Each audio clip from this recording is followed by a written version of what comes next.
everybody. We're back today with another episode of Howie's Hometown Heroes, where we feature business owners, entrepreneurs, and community members who are doing extraordinary, amazing, unbelievable things right there in their own neighborhood. So today we're in LaGrangeville, New York, right down the road from where I am right now. It's always fun. And we're with my good friend, Antonevia Ocho-Coultes. I got to say that just right. Good, it's right. And she's got an unbelievable background. Now, she started off in Trinidad. You know where Trinidad is? One of those Caribbean little tiny islands that people go to for have a good time and hang out on the beach and have drinks with little umbrellas in. That's an awesome place to go, right? Exactly. But that's not where she is now, and that's not where she determined to stay. She traveled around the world doing different things in different places. I want to hear all about that traveling and where she's been and why. That's a very cool thing. And she ended up, here we are in the Hudson Valley doing some stuff. What she's done in the past has to do with helping people find their voice. And you're going to hear a lot of her voice today. It's beautiful, beautiful voice. But it's getting that out. She's had a theater company called Ma's Playhouse. And now she's building and always around consulting with people to help them find their voice through, communication and public speaking. Everybody needs to have that public speaking. Maybe people are a little nervous about public speaking, but speaking to be heard and influence and helping people out in lots of different ways, including a podcast, In the Pursuit of Journey to Self. I want to hear that on. I didn't know that till like 10 minutes ago. So now we're going to learn more about that. But here's what I feel, in her heart is her family. Married to a wonderful guy, Julian, who I'm hoping to meet someday soon. A couple of kids, and they're here in the Hudson Valley. So how she got here and how their life evolved once they got here. It was intentional to get out of, I don't want to say get out of Brooklyn, but at least move on. But ending up here and finding, what's it called? Where was Dorothy in The Wizard of Oz? In Kansas, and then Oz. Oh my God! I guess Oz, the wonderful. Right. So, anyway, we'll describe that in some other different ways. But the way this area has really changed her and found something she didn't even know was here. So it's beautiful. So Antonevia, thanks for being here today. This is awesome. Hi, Howie. Thank you for inviting me. Yeah, this is going to be a lot of fun. So tell us a fun fact, something I wouldn't really know. Fun fact. Okay. So I made it pretty close to being one of the leads on Book of Mormon. Ooh. Yep. Part of my background is musical theater. Yeah. And I made it to one of the last callbacks, and then when you're almost about to get something, I panicked. So during the second time for that callback, I did not perform well. But that's a fun fact. I was very close to. All right. Hey, a lot closer than I was. So I like to think I have a variety of different talents. Yeah. Music and singing, that's not one of them. Or dance, right? I don't do any of that kind of stuff. So. Yeah, no dance. So, anyway, so that was fun. So that was really a very cool thing. So tell us a little bit about your journey to Japan and like what was life like in Trinidad and how'd that come about? So you don't really think to analyze what life was, especially as a kid, because you're just living it. But what I remember most is just I grew up in a town near to the beach, but many people can say everywhere is near to the beach. It's Trinidad and Tobago. It's just off the coast of Venezuela. And it's so close that the fishermen are always in each other's waters. Oh.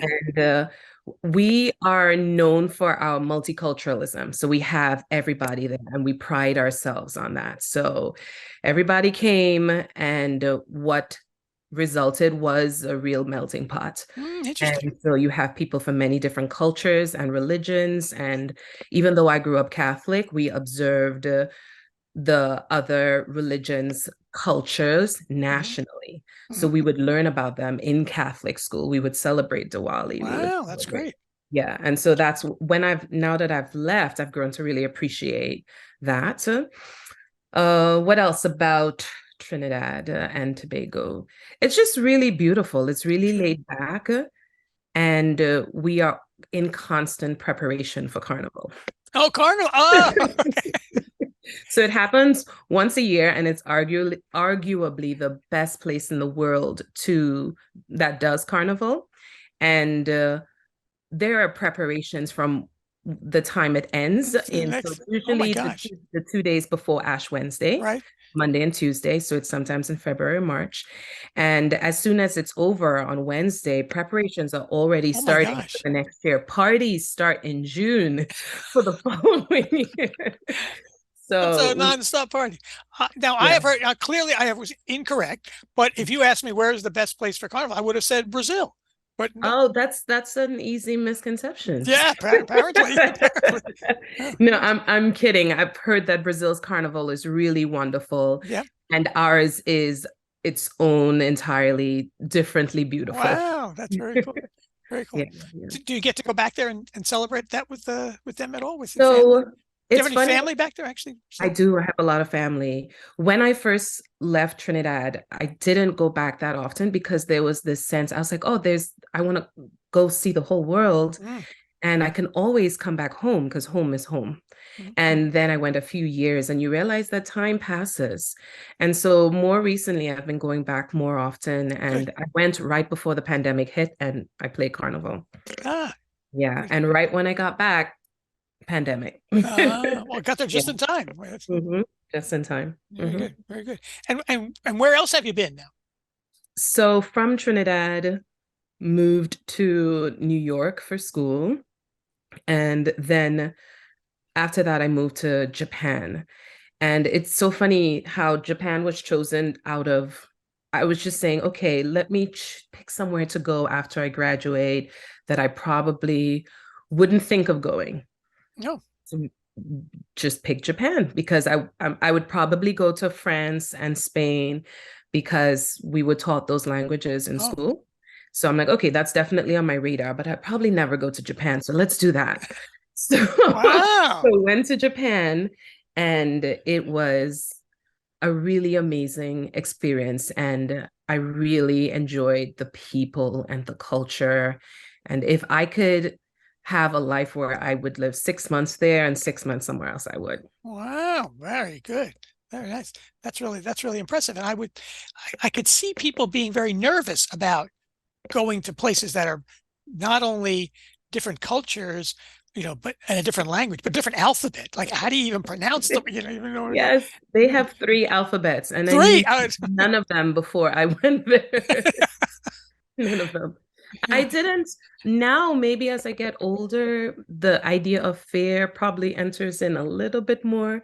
But when I was younger, it was so much more about exploring and getting to know people and getting just to be a part of different cultures, that was the driving factor. Where inside of you did that come from? Do you think that drive or desire to explore and learn new things?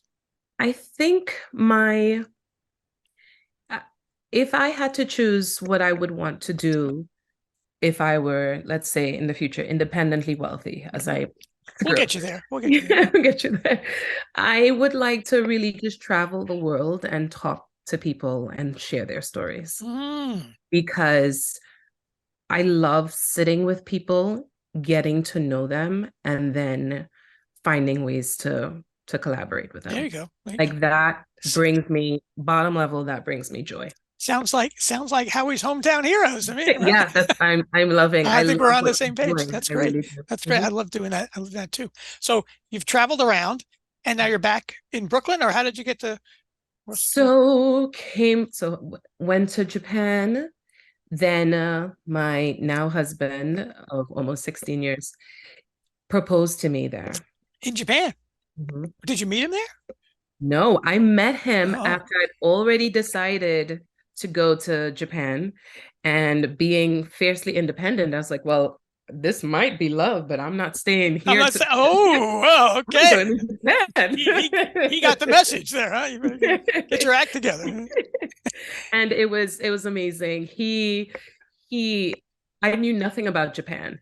and he was very excited for me, and he prepared me for it. He did an abridged version of all of the anime that I needed to know. Oh, I didn't know anything about anime at the time. He taught me everything I needed to know. He's like, "You're going to Japan. You need to know this." did he know it, or did he like research He it for did. you? He did. Oh, Yes, he he knew it. did. And Okay. so it was a true education before. And he visited me several times. And the last time he visited, he proposed to me. Ah, I said, okay, very Yeah. nice. Very nice. Well, that's a nice romantic story for sure. And you could He is romantic. you could tell he was, I guess that's sort of a true love kind of connection when you can do all Yeah. those things and yeah, and then Yeah. stay together while you're thousands of miles apart, essentially.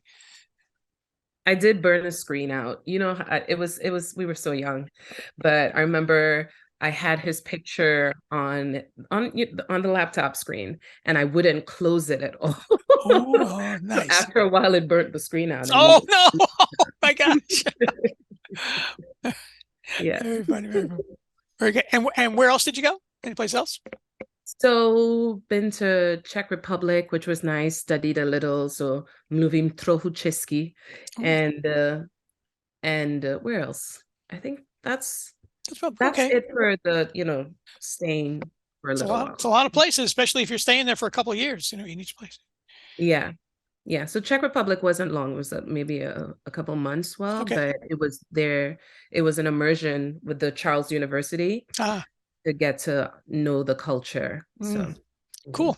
Well, very good, very good. All right, so let's get moving a little forward now. You're in Brooklyn or anywhere else in the city, and then you're moving into the theater world. And Oh, how did that work? so right, right. Okay. So came back to New York, got married, and let's see, next was I'm trying to remember what I did. So I did my master's at Brooklyn College Hmm. in acting. And it was a really good experience. It was a really eye-opening experience. And it was out of that Ma's Playhouse was born, because up Ah, until that point, I had not understood what it was like to feel different, because as I said, I looked the same. I mentioned to you before. yeah. And what I realized in doing my master's was that I learned about so many different cultures through the different plays that we would do and through the different stories that we would share. But there was very little in the way of anything on my culture. The Interesting. Yeah. libraries, literature wise, and very little published, because we are producing a lot throughout the Caribbean. But at that point, there was very little being published. And I remember thinking for the first time that I wasn't being seen. So I was being sent for roles that look like me, and so representing perhaps the African American experience, which at the time was not as close to who I felt I was. Oh, Now interesting. I identify much more with it because I've been You've here been for here. Hmm. many, many years. But at that point, the Caribbean culture and the African American culture were dissimilar, even in ways that you approach theater and the topics that you approached. And so I didn't feel very seen in that way. And so coming out of that, I created, along with my friend from Germany, a company called Ma's Playhouse, and it was geared towards helping people, helping initially Caribbean American artists find their voice and to be seen. And for example, my one of my goals was that when I'm being sent on a commercial audition, that I wouldn't have to put on somebody else's voice. So for example, when I go to an audition and I am interviewing, they would often tell me, "Hey, so I notice you have a little bit of an accent. Can you neutralize that?" And I would always be like, I'd always say, "Yes, I can," but I was really hoping for the day where I wouldn't have to neutralize my accent, that you would want me as you know what I mean? Oh, So, interesting. Hmm. yeah. And so doing the Mars Playhouse really allowed me to build and grow something that I was proud of in that way. Did you not get parts because did you refuse to change your accent, or is No, no, it? no. There's Oh, no refusing at that I'm young just, I age. don't You know. jump I'm through all asking. the hoops. I'm asking. What do You I know? can't dance. No, it's not really, I wouldn't say I refused any roles. You did it, and there is joy in doing it because you are representing somebody's humanity. Mm, You are showing the world the true story or a lived experience of someone. So yeah. there's always joy in doing it. But then there is that sort of nostalgia or loss associated with never being able to show your Really your true self, as it were, as it were. yeah. Nice, nice. Mhm. And that now you've taken that to today, even Yeah. getting people to tell their own voice, whatever, So that's whatever, my life's mission. whatever That's it my is. life's mission Nice. because it's helping people to find their voice. And I've realized now every new venture that I evolve or that I move into has to do with helping people find their voice. Mm, Because at the end of the day, life is too short for you to wait to the end of it to realize you didn't live the life let's you see that wanted. you should have. Yeah, there you go. What a message that is for sure. Mm, for sure. So tell us a little bit about your move from. So you've been in Brooklyn for how long? A bunch of years then. 20 something years. Yeah, like a long time, right? A long time. And then so now you've made this transition to Hudson Valley. What brought that about as a thing? That pandemic, Howie. Funny how that worked out in a lot of It people's did. lives, huh? It was so funny. I didn't want to be a statistic, but I think I am. So at some point, I always knew, even living in Brooklyn, leaving your home is it's already traumatizing in a way Hmm. because not only did we leave a country, but you left your home and all of the things that Yeah. make you feel comfortable. And so for me, I think a good bit of my time has been spent sort of trying to recreate home Ah, abroad. So I love to travel, but home is home, your home. center. And so I remember in Brooklyn, we had a plan, Howie. It was 5 years, move out to Long Island, Uh-huh. get the more space, the yard, the kids can play, because you were trying to stimulate what it would be like if they grew up in the Caribbean. Okay. And so the move to LaGrangeville happened because of the pandemic primarily. I can't say that it would have happened so soon because Brooklyn became insanely cool to be. Yeah, Brooklyn was the spot to be with. It's a cultural mecca, I would sure. say. 20 minutes in any direction, it's a new demographic. Wow. So Russian, Pakistani, Italian, it's just every culture that you can imagine is there, and it was just so culturally rich and diverse and chic. I don't know, it was really cool. And then the pandemic hit and you started to feel the weight of the proximity of people, Mm. and the proximity of people sometimes with different views, and different views are really, really important in any given group, but sometimes you feel the weight of all of it closing upon you. At least I did, especially during It's I think in the during that culture, time. right? Culture wise, it's can be empowering or fearful, but now Mhm. when you have Yeah, pandemic and germs and yeah. you don't know what's going to Not happen, yes, and that makes not it even knowing, yeah, right. that makes There it was so worse. much not knowing that. And yeah, we lived in a very high traffic area too. So the not knowing was the thing Yeah, that really exactly. made us go, you know what?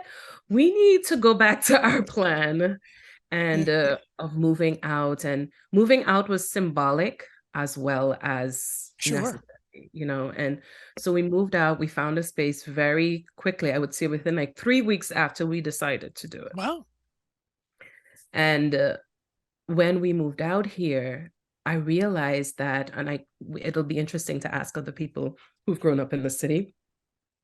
I realized that I could exhale. I didn't realize that I was holding my breath Oh, interesting. a lot of the times in the city.